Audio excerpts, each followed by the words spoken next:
A fighter pilot pulls up alongside an airliner cruising smoothly at 35,000 feet, its wings level and its engines running as if nothing were wrong. Then he sees the frost on the windows and the pilot slumped motionless in his seat, and he understands the truth. The aircraft is flying perfectly, and everyone aboard is already gone. It is the most haunting thing that can happen in the sky, a plane that keeps flying long after the last person aboard has fallen unconscious. Don't forget to subscribe to Terra Obscura.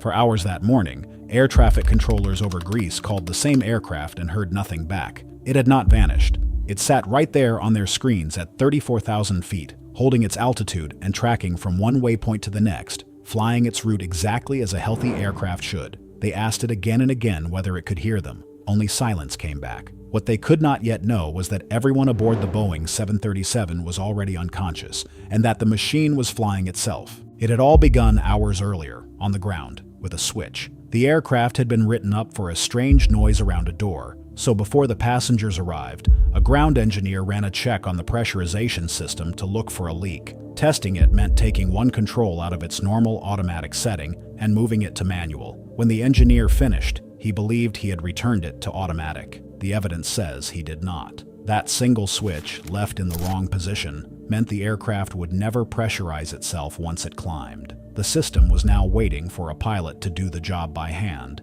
and no one knew it needed doing. There should have been 3 chances to catch it. The pilots were required to look at that same panel 3 times over, during their checks before the flight, and again once they were airborne. On a properly run flight deck, one of those glances finds the switch in manual, and the whole disaster never happens. None of them worked. The captain was German and highly experienced, the first officer a younger Cypriot, and between them, the items slipped past every time. The flight left Cyprus bound for Athens and then Prague, carrying 121 people. As it climbed through around 12,000 feet, a warning horn began to sound in the cockpit. It was the cabin altitude alarm, the aircraft's way of saying the air inside had grown dangerously thin. But this particular horn had a cruel flaw in its design. It made the exact same sound as a completely different warning, one that only has meaning on the ground, and tells a crew the aircraft is not set up correctly for takeoff. The captain, climbing through clear sky, heard that familiar sound and could not understand why it was going off. He began chasing the wrong problem entirely. By now, the thin air was already at work on him. Hypoxia is a quiet killer because it takes a person's judgment along with their oxygen, and its victims feel calm and capable right up until they lose consciousness. A separate warning light had come on to flag a minor cooling issue, and the captain fixed on that, convinced it was the source of his trouble. He radioed his company for help and got a ground engineer on the line, but his English was limited, and the exchange went in circles. The engineer asked him more than once to check the pressurization panel. The captain, his mind slowing with every breath, never grasped what he was being told. He never looked at the one control that would have saved them all. Somewhere in those minutes, the passenger oxygen masks dropped automatically from the ceiling, offering perhaps 12 minutes of air to anyone who reached up and pulled one down. It was not nearly enough to matter. Nobody in the cockpit ever put on a mask at all. The captain rose from his seat to search the panels behind him for a circuit breaker, collapsed there, and never woke. The first officer sagged unconscious in his seat. One by one, in the cabin behind them, the passengers slipped away until everyone aboard was still. The aircraft flew on exactly as it had been told to. It climbed to the altitude the crew had set, leveled off, and crossed into Greek airspace on its programmed course. It flew the approach into Athens precisely as loaded into its computer, missed it because no hand moved to land it, and settled obediently into a holding pattern over an island southeast of the city. Round and round it circled while controllers called and called into silence, more baffled by the minute. At last the Air Force was sent up to find out what was happening. 2 fighter jets climbed to meet it and pulled in close. What their pilots saw belonged in a nightmare. Oxygen masks swayed in a darkened cabin, and passengers lay slumped and motionless against the windows. Through the cockpit glass, the captain's seat stood empty, and the other held a single figure collapsed over the controls. To the men in the fighters, there was nothing to do but watch an airliner full of people none of them could reach. Then, near the very end, something almost impossible happened. A young man appeared in the cockpit and lowered himself into the captain's seat. He was a 25-year-old flight attendant, not a pilot by trade, though he held a basic license and a little time in small aircraft. He was also a trained scuba diver, which may be why he alone had understood what was happening and had the discipline to keep a portable oxygen bottle going long after everyone else had faded. He took hold of the controls of an aircraft he did not know how to fly. He tried to send out a distress call, his voice thin and exhausted on the recorder, but the radio was still tuned to a station far behind them and out of range, and no one heard him. Moments later, the first engine ran dry, then the second. The aircraft descended and struck a hillside outside a village called Grammatico. All 121 people aboard were lost. The young man could never have saved them, and that is its own kind of tragedy. By the time he forced the cockpit door open, he had needed to find and enter an emergency code while barely conscious himself. Both pilots were already gone, and less than a minute of fuel remained. Everyone in the cabin had been beyond help for a long time. What stays with people is not that he failed. It is that he tried it all, alone in a machine full of the unconscious, doing battle with a situation no training had prepared him for. As for the switch that started it, a court spent years trying to lay the disaster at the feet of the engineer who left it in manual, and in the end, cleared him. The truth was always larger than one man's mistake. Behind that switch stood an airline with a threadbare safety culture. There was a warning horn that cried out in a voice meaning something else entirely, and a status light that glowed a calm and reassuring color when it should have been screaming for attention. All of it had quietly lined up that morning, waiting for the one flight on which it would take everyone aboard.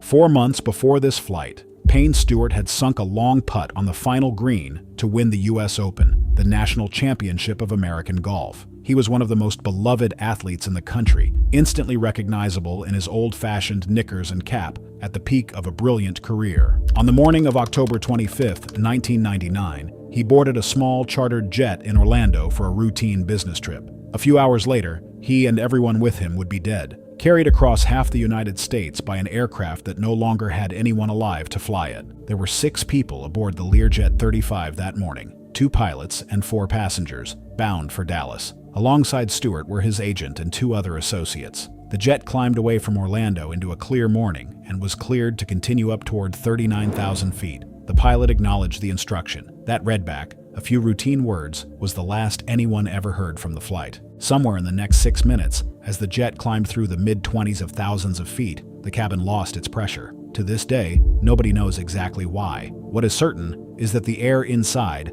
thinned to the point where no one could stay conscious, and that the 2 pilots never got enough oxygen to save themselves. Whether the leak came too fast for them to react, or their oxygen supply somehow failed them, the investigation was never able to say. Within a short time, everyone aboard had slipped into unconsciousness, and the small cabin fell silent. The autopilot flew on. It carried the Learjet past the altitude the crew had been assigned, climbing higher still, to somewhere around 46,000 feet. It never made the turn toward Dallas. Instead, it held the last heading it had been given and struck out to the northwest, tracking a straight line across the middle of the country, while air traffic controllers called and got no reply. Fighter jets were sent up to look. One after another, F-16s from bases along the route pulled in close, and their pilots reported the same eerie sight. There was no damage, and both engines ran normally, but the cockpit windows were frosted over from the inside, glazed so heavily with ice that nothing within could be seen. No hand moved at the controls. The aircraft was flying itself, perfectly, with a cabin full of people who would never wake. For nearly 4 hours, the Learjet crossed the United States,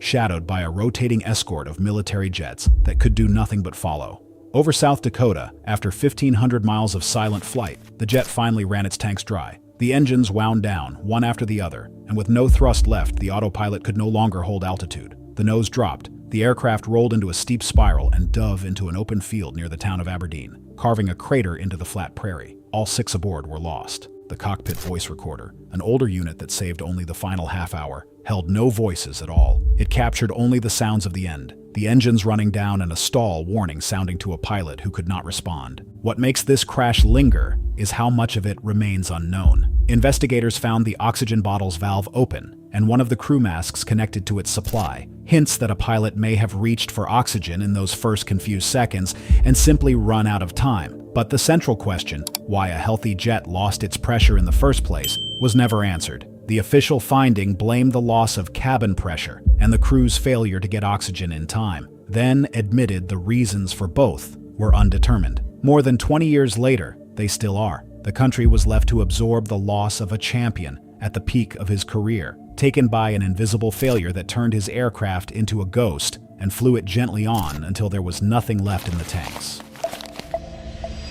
On a June afternoon in 2023, millions of people across Washington heard a deep boom roll across the sky. For a few minutes, the Capitol braced for something terrible. It was the sound of an F-16 breaking the sound barrier as it raced to catch a small private jet that had wandered, silent and unresponsive, straight over the most restricted airspace in the country. Aboard that jet, everyone was already unconscious. 4 people were aboard the Cessna Citation that afternoon, bound from Tennessee to Long Island in New York. 1 was the pilot. The other 3 were a mother, her 2-year-old daughter, and the child's nanny, heading home after a visit. About 15 minutes into the flight, as the jet climbed toward its cruising height, a controller instructed the pilot to level off. He did not answer. The controller tried again and heard nothing back. No one on the ground ever spoke to the flight again. The cabin had lost its pressure, and in the thin air, the pilot lost consciousness before he could do anything about it. The 3 passengers had no way to help him. The jet climbed to 34,000 feet and flew on under its autopilot,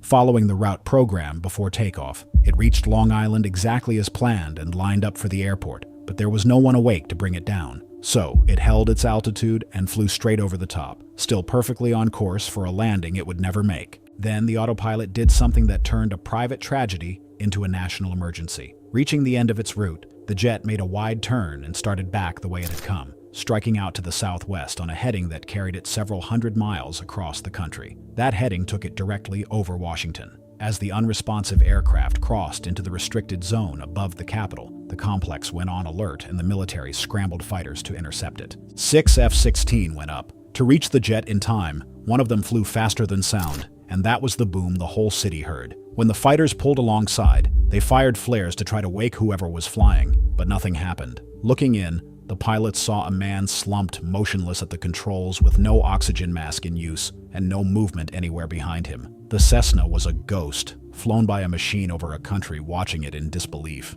It could not last. Southwest of the Capitol, over the mountains of Virginia, the jet finally lost the ability to hold itself up and rolled into a fast and tightening spiral. It dove into a national forest, striking the wooded slope so hard that it left a crater and almost nothing recognizable. All 4 people aboard were lost. When the safety board finished its work 2 years later, it reached a conclusion that was both familiar and infuriating. The pilot had almost certainly been incapacitated by a lack of oxygen after the cabin lost pressure. The same quiet killer behind so many of these flights, but this time, there was more to it than an unlucky failure. The aircraft should not have been in the air at all. Its oxygen system was inadequate for exactly this kind of emergency. The mask on the pilot's own side was not even installed, and the oxygen supply was down at its minimum level. In the weeks before, mechanics had flagged a list of problems with the aircraft, including issues with the very systems that keep a cabin pressurized. The owner had declined to fix them. The jet took off anyway, carrying a family who had no idea that the one thing which might have saved them had been left undone. That is what sets this crash apart from a simple mystery. The reason the cabin lost pressure was never pinned down, but the reason nobody survived it was written plainly in the maintenance records. A pressurization failure at altitude is survivable if the oxygen is there and the crew reaches it in time. On this flight, the oxygen was not there, because keeping it there had been treated as optional. A machine flew 4 people in silence over a panicked Capitol and down into a Virginia hillside, and the hardest part to accept is how much of it could have been prevented on the ground. Hundreds of thousands of people watched this aircraft die in real time. On a Sunday afternoon in September 2022, a small business jet crossed most of a continent, while everyone aboard sat motionless. Because it carried a live position tracker, anyone with a phone could follow its slow and silent progress across the map. People sat glued to their screens for hours, knowing exactly how it would end, aware that nobody in the sky or on the ground could do a thing to stop it. The jet was an old one, a Cessna Citation more than 40 years into its life, flying from the south of Spain toward Cologne in Germany. 4 people were aboard. 1 was the pilot, a man in his 70s. The other 3 were his wife, his adult daughter, and a family friend. Not long after takeoff, the pilot radioed air traffic control to report a problem with the cabin pressure. That was the last useful thing anyone heard from him. Somewhere over the Iberian Peninsula, the radio went quiet, and it stayed quiet.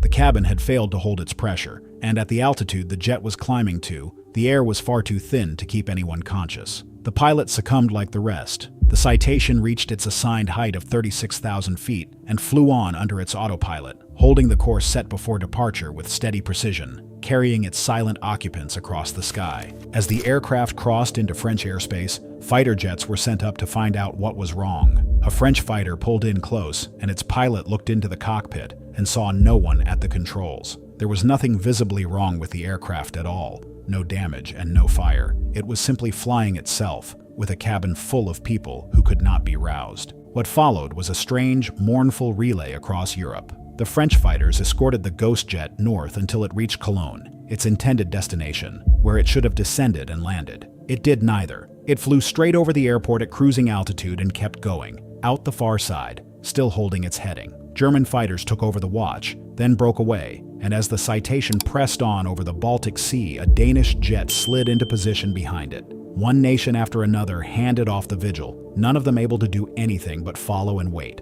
For nearly 2 hours, the jet flew out over the water, more than 1,000 kilometers past the airport where it should have stopped. Then, one after another, the engines ran dry. With no thrust to sustain it, the aircraft could no longer stay level. It dropped its nose and wound into a tightening spiral, plunging toward the sea at 8,000 feet a minute. Off the coast of Latvia, near the city of Ventspils, it struck the water and broke apart. The next day, searchers found pieces of the wreckage and human remains on the seabed 60 meters down. All 4 aboard were gone. The most unsettling thing about this flight is how completely it defeated everyone who tried to help. This was not a remote aircraft lost in an empty ocean. It flew for hours over some of the most densely defended airspace on Earth, trailed by advanced fighters from one nation after another, watched live by a vast online audience following its every mile, and none of it mattered. There is no way to reach through the window of a sealed aircraft and take the controls. No signal a fighter pilot can send will wake an unconscious man. The pilot himself had known something was wrong in the first minutes,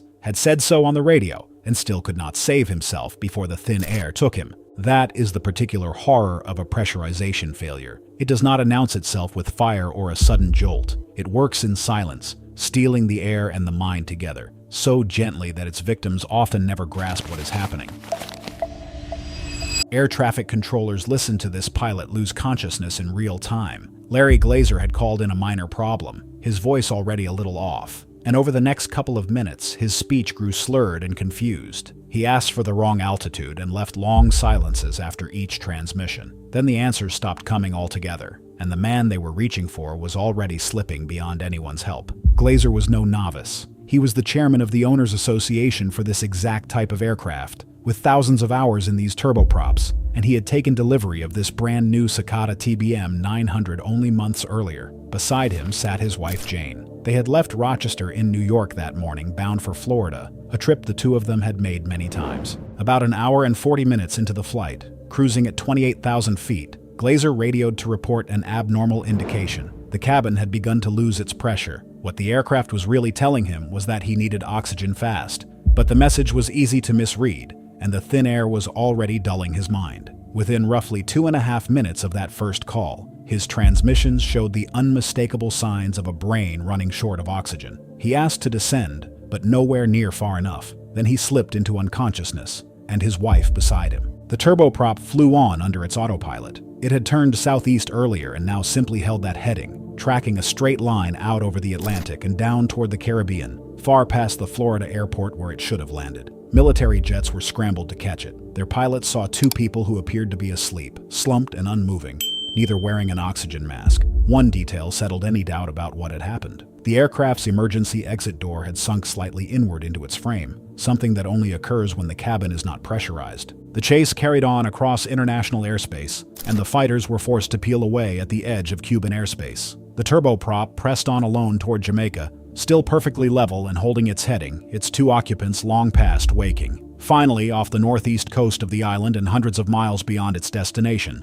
the fuel ran out. The engine fell silent and the aircraft dropped into the open sea. Both people aboard were lost. When investigators pieced the accident together, they found something more troubling than a simple equipment failure. The aircraft's pressurization system had a design weakness that made it prone to shutting itself down when it did not need to, which is almost certainly what started the chain. But the deeper problem was in the emergency checklist. When a warning like the one Glazer saw appeared, the checklist walked the pilot through a series of troubleshooting steps. and putting on an oxygen mask was buried among them as a mere suggestion rather than the first and most urgent action. A pilot following the book would spend his precious seconds of useful consciousness reading and diagnosing exactly as a careful pilot like Glazer almost certainly did, while the one thing that could save his life went undone. That is the cruel lesson of this crash. After the investigation, the manufacturer rewrote those emergency procedures so that donning the oxygen mask became the very first step ahead of any troubleshooting at all. It was a small change in wording, made only after an experienced pilot and his wife flew a healthy aircraft into the sea because a checklist told him to look before he breathed. For 5 hours, a small aircraft flew across nearly half of Australia with 8 people aboard, and in all that time, not one of them spoke a single word or made a single sound. It had crossed most of a continent before it came down in the remote outback, and by then it had been flying the dead for hundreds of miles. There were 8 people aboard the Beechcraft King Air that morning, a pilot and 7 passengers on a charter flight out of Perth. The pilot was well qualified and careful. He had earned his rating on this type earlier that same year. Training that had included practice for exactly the kind of emergency he was about to face, and those who knew him described a methodical man who worked strictly by his checklists. He seemed happy and healthy as he left that morning, and nothing about the departure gave any hint of what was coming. For the first 20 minutes, everything was normal. Then, after the aircraft climbed above its assigned altitude, the pilot's voice began to change. His speech grew thick and impaired, and he stopped responding properly to instructions from the ground. His microphone key stayed open, and for the next 8 minutes it transmitted a slow and terrible record of a man losing consciousness. His breathing and his words deteriorated with each passing moment, while behind him, the cabin stayed utterly silent. There was never any sound of movement from the 7 people in the back. Then even the pilot went quiet, and no human sound was ever heard from the aircraft again. The King Air flew on under its autopilot, locked onto a heading and holding it. It had climbed to around 34,000 feet before the occupants were overcome. Now it simply carried them northeast across the vast emptiness of the Australian interior, hour after hour, on a course no living hand was steering. Eventually, other aircraft were sent to intercept and take a look. Their crews drew alongside and found the King Air's exterior lights burning normally, but when they tried to see into the cabin, they could make out nothing at all inside. Their radio calls went unanswered. There was simply no one to answer. For 5 hours, the turboprop stayed in the air, tracing its steady line across the continent until its fuel was almost gone. Then an engine died from starvation, and the balance that had held it level for so long fell apart. The nose dropped, and the aircraft banked away and began to descend. A chase crew watched it turn and sink through 5,000 feet, and moments later it struck the ground in open country southeast of a small town called Burketown. It disintegrated on impact and caught fire. All 8 aboard had died, and the wreckage lay scattered across the dry grass of one of the loneliest places in the country. The investigation faced a hard problem, because the aircraft was destroyed, and the answers had burned with it. What investigators could establish was that the cabin had almost certainly not been pressurized for much of the climb and cruise, and that everyone aboard had slowly succumbed to the thin air. There had been nothing violent about it, no escaping rush of air or sudden jolt to rouse anyone. It had come on gently, without alarm, which is what made it so deadly. Why the cabin failed to pressurize, and why no one reached for the oxygen on board, could never be determined. What the investigators kept returning to was the warning. The only alert this aircraft gave for a dangerous cabin altitude was a red light, and hypoxia has a particularly cruel property. As it takes hold, it steals a person's ability to see color, so that a red warning lamp becomes one of the first things a failing pilot can no longer perceive. A sound would have cut through in a way that light could not. The safety board concluded that a simple audible alarm, going off well before the danger became severe, might well have saved the flight. Such a warning had been recommended before this crash, after an earlier close call, but it had never been made compulsory. 8 people flew the length of a continent in silence, past the point of any rescue, because the one warning that might have reached the pilot in time was never required to be there. Almost every flight in this video ends the same way, in silence, with a machine flying the unconscious until the fuel runs out. This one did not, and the reason it did not comes down to a controller who heard something wrong in a garbled radio call, and a strange piece of luck that looked at first like a second disaster. On a July evening in 2008, a Learjet was flying cargo across the eastern United States at 32,000 feet. There were 2 pilots aboard. As the flight was handed over to a control center in Ohio, the controller taking it noticed that its microphone was stuck open, filling his frequency with noise he could not make sense of. What he was hearing, though he did not yet know it, was an emergency already well underway. The first officer had lost consciousness from a lack of oxygen, and his arm was thrashing uncontrollably, knocking the autopilot off again and again, while the captain fought to fly the aircraft by hand. The captain was in trouble too. His own speech came through slow and slurred, buried under alarms, and the controller strained to make out a single word.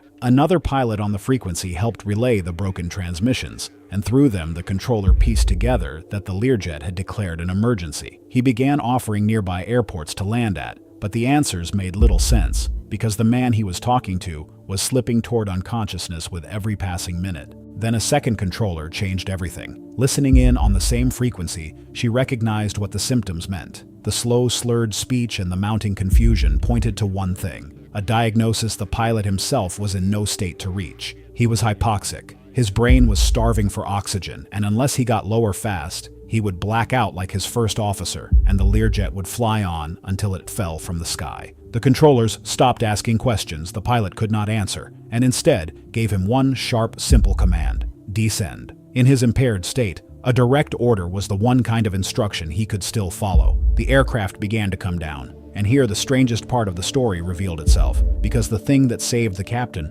was the very thing that looked like it was dooming him. His unconscious first officer, arm flailing against the controls, kept switching off the autopilot. That forced the captain to fly the jet by hand the entire time, and the constant effort and concentration were probably all that kept him awake. Had the autopilot stayed engaged, the captain would very likely have drifted into unconsciousness beside his colleague, and the aircraft would have cruised on at 32,000 feet until its tanks ran dry. The chaos in that cockpit was, in a sense, holding the pilot to life. As the Learjet descended into thicker air, the change was audible over the radio. The captain's voice steadied. His words came clearer and his answers sharper, the fog lifting breath by breath as the oxygen returned to his blood. By the time he leveled at 11,000 feet, both men had come back to themselves. The captain confirmed what the controller had already worked out, that he had been hypoxic. The flight landed safely. Everyone aboard lived. This is the flight that proves the others did not have to end the way they did. Hypoxia is beatable, but only inside a narrow window, and only if someone recognizes it before the mind that would recognize it is gone. On this evening, that someone was on the ground wearing a headset, reading death in the rhythm of a slurred voice, and acting before the window closed. The two controllers were later honored for it.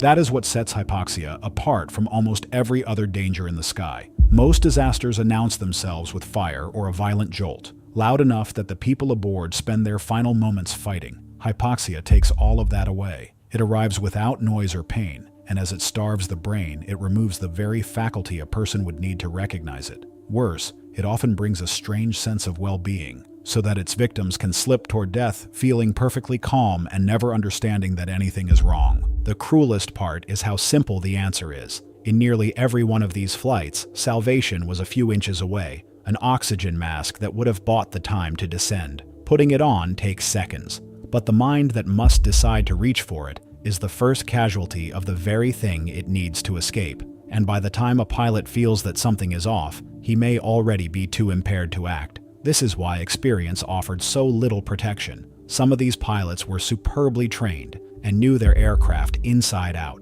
and it made no difference because hypoxia does not defeat skill. It dissolves the judgment that skill depends on. Then there is the machine itself, flying on with terrible loyalty. An autopilot cannot tell that the people who set it are gone. It holds the heading it was given and the altitude it was told to keep, carrying its silent passengers across oceans and continents, following the plan long after there is anyone left to want it followed. The aircraft looks perfect from the outside, which is exactly why these flights are so haunting. Fighter pilots pulled up beside them and saw no damage at all, only frosted windows and still figures, and there was nothing they could do. You cannot reach through the wall of a sealed aircraft. Seeing the tragedy has never once been enough to stop it. And yet it can be stopped. One flight in this video came home, and it came home because someone on the ground read the danger in a slurred voice and acted while there was still time. That is the whole difference. Hypoxia is beatable, but only inside a shrinking window, and only if recognition comes from somewhere the fog has not yet reached. When it does, the same condition that has emptied so many aircraft becomes a problem with a simple solution, undone by a single command to go lower. Every safeguard that guards against it now was written in these losses. Oxygen masks were moved to the top of emergency checklists, and warnings were built to sound as well as flash, so a failing pilot who can no longer see a red light might still hear the alarm. Crews are now drilled in one instinct above all, that when the cabin fails, you breathe first and diagnose second. None of it came cheaply. It was learned from aircraft that flew on beautifully with no one alive to fly them. There is a contrail somewhere overhead right now, drawn clean and straight across the sky, its steadiness resting on something invisible. It is the simple fact of people breathing in the cockpit far above. When that quietly stops, the aircraft does not fall. It flies on, calm and level and doomed all the same. And that calm is the most frightening thing in all of aviation. Thank you for watching, and don't forget to subscribe to Terra Obscura.